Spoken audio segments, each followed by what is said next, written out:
Bonjour. Depuis quelque temps, je fais des vidéos sur Python et ces vidéos sont presque toutes faites sur Linux. L'idée d'aujourd'hui est de basculer de Linux à Windows. Alors Python est un langage de programmation très prisé actuellement et surtout facile à employer. Dans mes précédentes vidéos, j'ai bien souvent répété que le langage était le même sur toutes les plateformes. Eh bien, on a vu comment créer un projet, utiliser les entrées, envoyer des commandes au système, les fichiers, les boucles et quelques autres petites choses au passage. Eh bien ici, je vais regrouper toutes ces commandes en une seule fois. Alors peut-être pas toutes parce qu'on ne peut pas tout mettre dans un seul programme, mais presque. Et montrer que finalement on passe de Linux à Windows en toute transparence. Alors c'est aussi l'occasion de faire un break avec une mise en application de tout ce que j'ai traité jusqu'à présent. Alors bien que ça soit de la mise en application, je vais créer une application qui ne sert à rien. On va pas créer un programme fonctionnel. Comme tout est regroupé en même temps, certains voudront probablement passer directement d'une rubrique à une autre. Alors vous retrouverez le timecode avec la description de cette vidéo.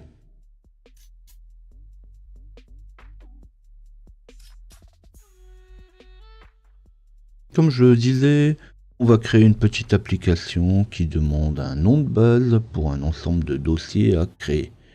Puis, cette même application attendra la frappe d'une touche pour effacer ces mêmes dossiers qui viendront d'être créés. Et elle terminera en enregistrant l'action dans un fichier, un peu comme on le ferait avec un fichier de log. Alors bien sûr, c'est une application qui n'a rien de productif, mais ça permet de revoir en une seule fois les différents points traités. Mais surtout, ça permet de voir une mise en application de toutes ces commandes et la portabilité du code sur les différents systèmes d'exploitation. Alors bien sûr, on n'a pas encore vu toutes les commandes, d'ailleurs on ne les verra jamais toutes, mais surtout il va être temps d'accélérer un peu. Cette vidéo est en quelque sorte un break avant de poursuivre avec la gestion des erreurs et la manipulation des variables, qui sera ma dernière étape avant de passer à la gestion des classes.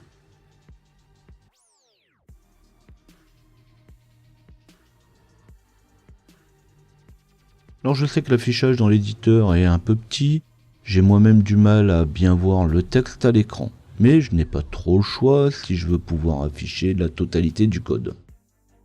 En même temps, vous ne devriez pas spécialement avoir besoin de le lire, car tout a été déjà abordé dans mes vidéos précédentes. Je sais bien que j'ai traité la plupart de ces lignes de code qu'une seule fois, mais j'avais prévenu, il faut pratiquer et repratiquer pour ne pas se tromper, et encore, il m'arrive parfois de me relire et d'oublier encore quelques erreurs. Mais promis, la prochaine fois je mets le texte un peu plus grand. Mais la prochaine fois, je ne reprendrai pas toutes les bases du langage.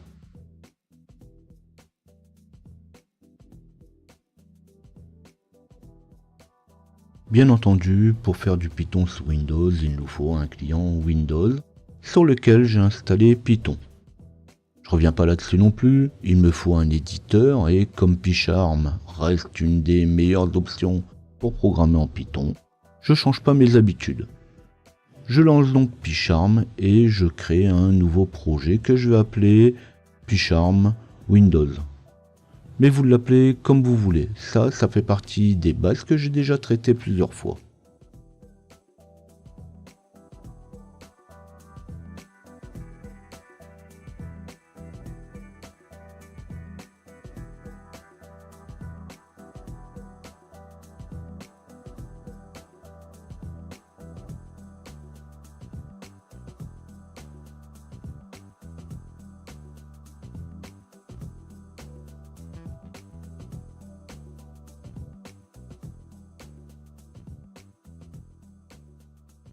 Une fois que le projet a été généré, que j'ai supprimé la boîte à idées, je vais créer un nouveau fichier que je vais appeler main et qui sera mon fichier principal. Alors, comme j'ai pas encore traité les classes, ça sera aussi le seul fichier de mon projet.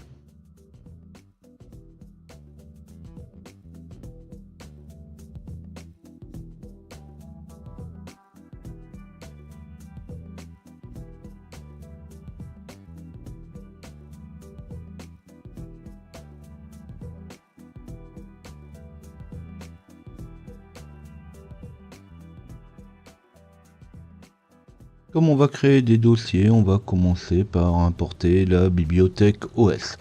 Comme d'habitude, on n'oublie pas de commenter ce qu'on fait. Ici, le code aura quelques dizaines de lignes et il sera très vite facile de s'y perdre. Puis on importe la bibliothèque OS avec la commande import espace OS. Donc pour rappel, la bibliothèque OS permet d'exécuter des commandes directement sur le système hôte. Donc moi ici, je vais utiliser des commandes pour Windows.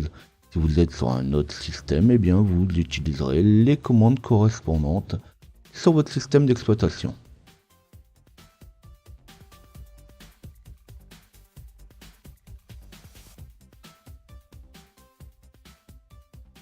Puis pour continuer, on y place toujours le commentaire et on va demander à l'utilisateur d'entrer le nom d'un dossier. C'est le nom de base qui sera utilisé pour la création des différents dossiers. On passera alors par la commande input qui mettra la valeur entrée dans une variable que je vais appeler dossier. Alors si ça va trop vite, si vous n'avez pas le temps de tout noter, vous retrouverez le code utilisé avec la description de la vidéo.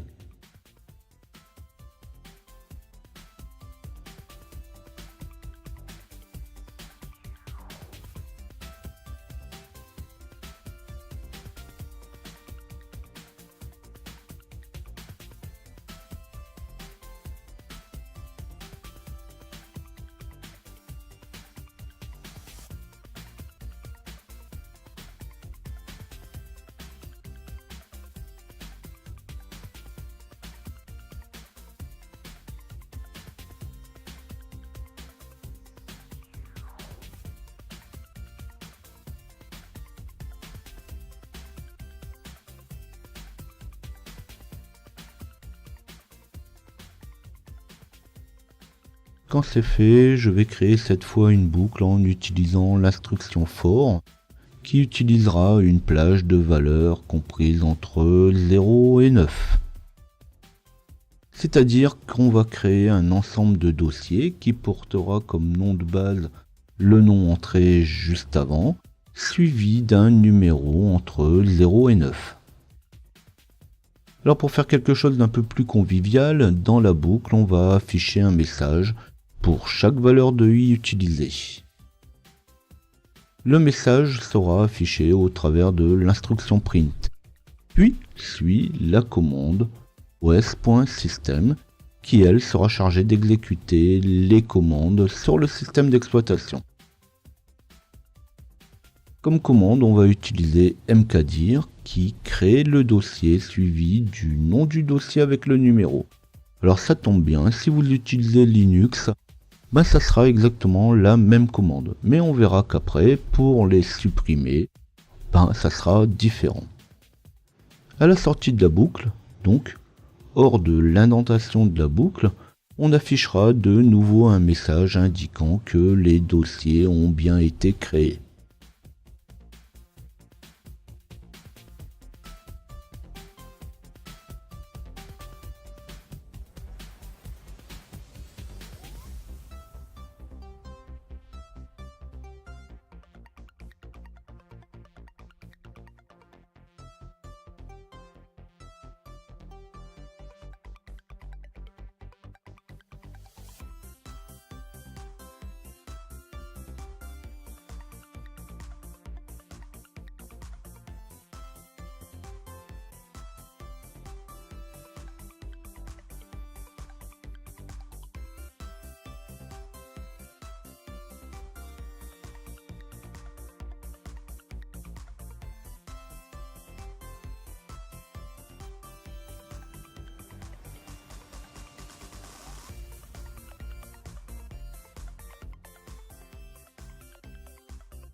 L'idée est de créer un ensemble de dossiers suivant un nom de base défini, puis d'attendre la saisie de O ou O majuscule pour continuer. Maintenant que les dossiers sont créés, on va alors créer une boucle while infinie avec la commande while true qui demande la saisie d'une touche et notamment la touche O en minuscule ou O majuscule.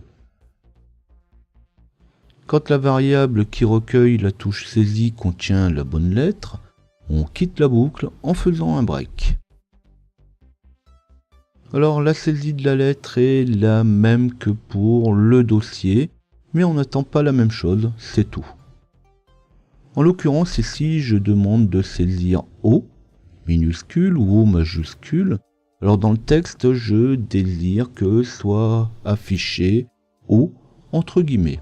Alors pour ça, j'utilise un anti-slash qui va me permettre d'indiquer au système que la lettre qui suit doit être traitée comme telle et non pas comme un caractère de délimitation.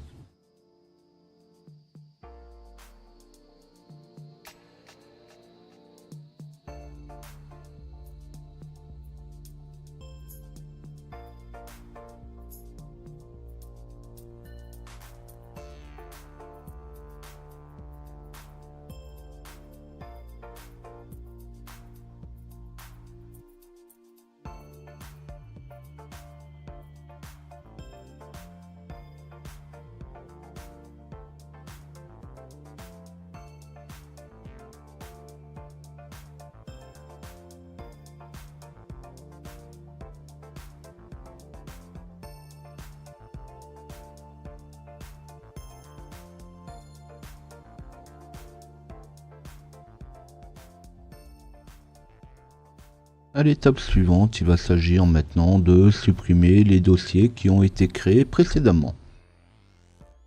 Alors ici, nul besoin de saisir à nouveau le nom du dossier à supprimer. On va tout simplement reprendre la même variable qu'au début. Mais cette fois, au lieu d'utiliser la boucle for, je vais utiliser une boucle while, sur le même principe que celle précédente avec un while true.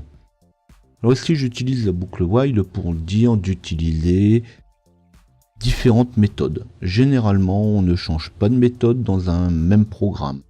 Tout à l'heure, j'ai utilisé la boucle for. Eh bien, je devrais encore utiliser la même boucle for pour supprimer mes dossiers. Mais il faut dire quand même que on ne fait pas un programme qui crée des dossiers pour les supprimer immédiatement après. C'est ce que j'y ai. Le programme n'est pas spécialement productif. Je tape un petit message pour indiquer l'action, puis je supprime les dossiers avec de nouveau l'instruction os.system. Alors sous Windows, pour supprimer un dossier, on utilise la commande rmdir. Donc c'est ce que je vais mettre dans l'instruction. Si j'étais sous Linux, eh bien j'utiliserai la commande correspondante sous Linux, c'est-à-dire un rm-rf pour pouvoir supprimer les dossiers. Mais là, je suis sous Windows.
Quand ma variable i aura atteint la limite, je vais quitter la boucle.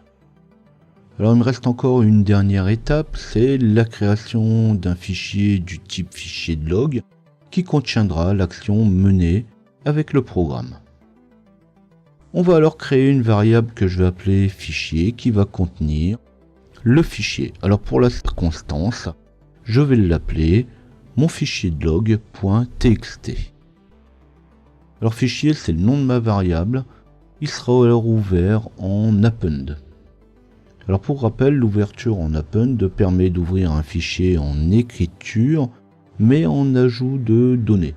C'est-à-dire que ce qui va être écrit dans le fichier le sera, mais il sera mis à la fin du fichier existant. Puis on lui ajoute une ligne qui pourra être identifiée comme ligne de log. Alors bien sûr, dans cette ligne, on y met ce qu'on veut, on y met le texte qu'on veut. Comme je l'ai expliqué, quand on a vu l'écriture dans un fichier en mode append, on termine la ligne ajoutée par un retour à la ligne. Et pour ça, je vais utiliser un anti/n.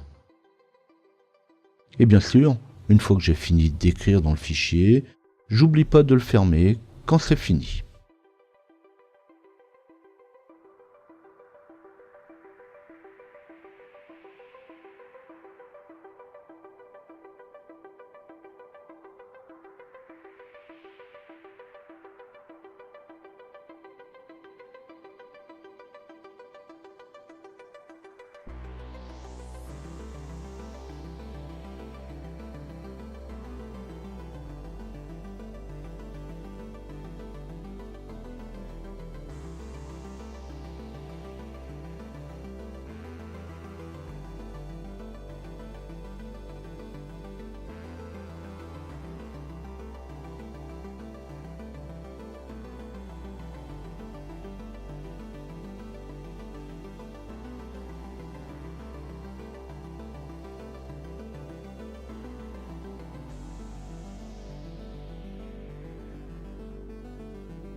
Alors même si ça représente pas grand chose et c'est totalement gratuit, il faut dire que lorsqu'on apprend à programmer, les premiers programmes sont rarement productifs. Mon programme ne serait pas complet si je n'affichais pas les logs. Alors on va ouvrir le fichier de log, tout comme l'effacement des dossiers. Cette fois on va également changer une méthode. Pour l'ouverture du fichier, on va passer par la commande with. Pour rappel, la commande with permet d'enfermer dans un bloc l'ouverture du fichier, ici que j'ai mis dans une variable f. Ce with permet, en quittant le bloc, de forcer la fermeture du fichier f, au cas où on l'oublierait, comme par exemple si j'avais oublié la commande fichier.close à l'étape précédente. Puis on place dans le bloc with la lecture de chaque ligne du fichier f. Alors bien sûr, l'idée est d'afficher chaque ligne, donc on place les lignes dans un print. Alors je reviens pas sur la commande strip, j'en avais déjà parlé. Strip permet de supprimer les espaces inutiles en début et fin de ligne.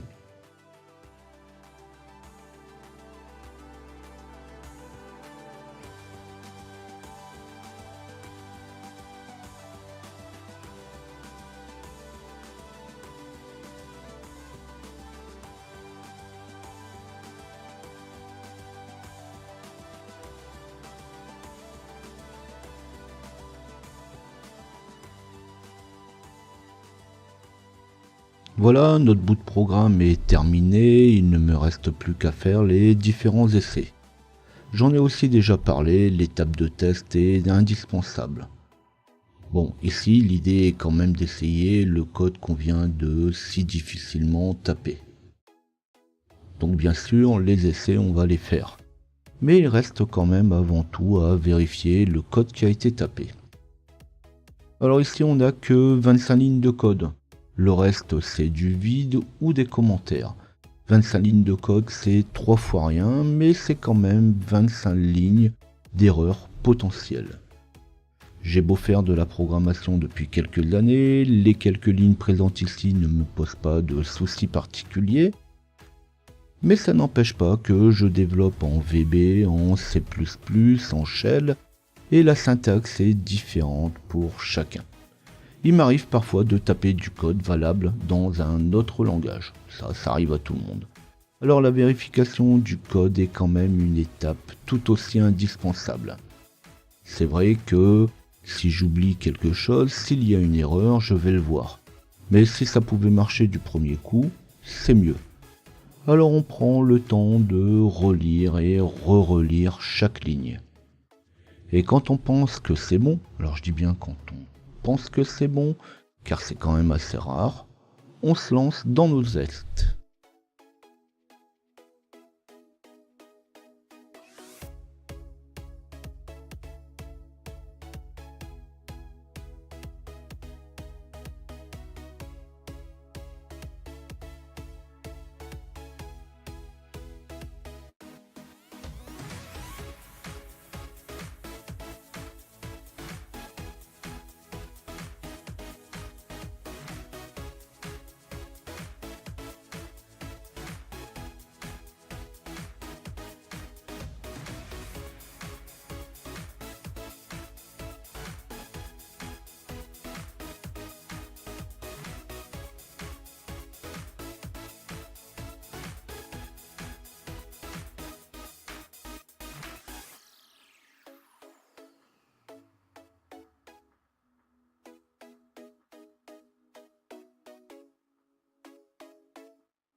Même si on pense que c'est bon, il arrivera parfois qu'il y ait des erreurs. Alors ici l'erreur est assez banale, la ligne de l'erreur est donnée et même pratiquement suggérée en me disant que A n'existe pas. Alors ici l'erreur est toute simple, il me manque juste les délimiteurs AA sur la ligne 36. Alors bien sûr ça arrive, les tests sont là pour, mais il arrivera bien souvent que l'erreur soit plus compliquée que ça à trouver. En plus ici, le A est écrit en blanc et c'est plus que visible.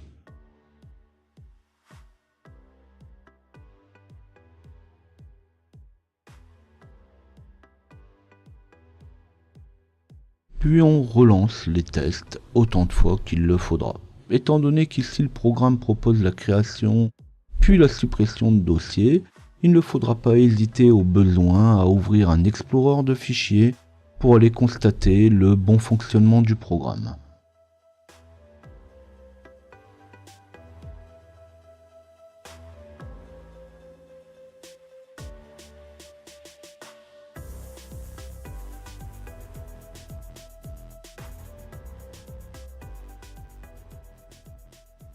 Cette vidéo est vraiment une transition entre Linux et Windows. Ceux qui auront suivi mes vidéos précédentes sur le sujet ne seront pas surpris. Pour ceux qui arrivent en prenant le train en marche, il est fort possible que ça soit difficile à suivre et comprendre. Alors encore une fois, je le répète, la programmation ne vient pas en regardant une vidéo. Il faut pratiquer, répéter, et ceci sans interruption. Alors certains disent que c'est comme le vélo, ça ne s'oublie pas, mais rester sans pratiquer, c'est quand même difficile de retrouver son équilibre. Pour ceux qui auraient du mal à tout saisir, rien de nouveau ici, tout a été traité, parfois de manière différente, mais tout a été vu. Windows ou Linux, les commandes et mots-clés sont les mêmes. N'hésitez pas éventuellement à revenir en arrière. Pour toujours avoir mes vidéos sous la main et retrouver les nouvelles, il vous suffit de vous abonner. Alors je n'ai pas que des vidéos à proposer, en flashant le QR code ou en tapant LJP Info dans Google.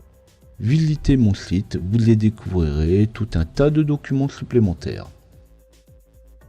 Suivant que cette vidéo vous aura intéressé, n'oubliez pas de liker. N'hésitez pas à laisser des commentaires, n'hésitez pas non plus à poser vos questions si vous avez besoin d'informations complémentaires. Alors si vous désirez progresser encore en Python ou sur les systèmes en général, je vous dis à bientôt.